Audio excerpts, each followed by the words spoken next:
We start tonight with a condemnation from the Huntsville Police Department for the actions of one of their own. We have to warn you, this video is disturbing. A few days ago, we first showed you this citizen recorded footage of the arrest of 22-year-old Camonte Hobbs Sunday evening at the MAPCO on Memorial Parkway. You can see one officer appears to be stomping on Camonte's leg while he's restrained on the ground. This video sparked outrage.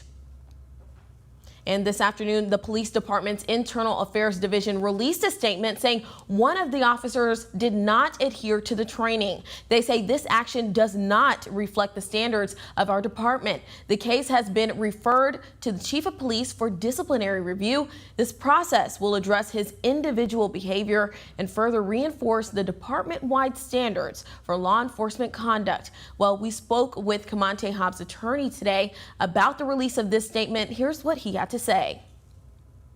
We definitely feel like there will be damages to be compensated for, and just to make sure that the city's held accountable in full.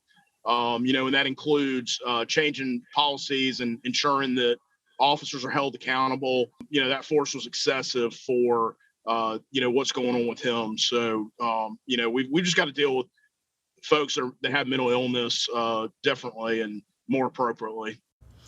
Well, Hobbs' attorney mentioned mental illness because Camonte has been diagnosed with schizophrenia. You can watch more of that interview on RocketCityNow.com.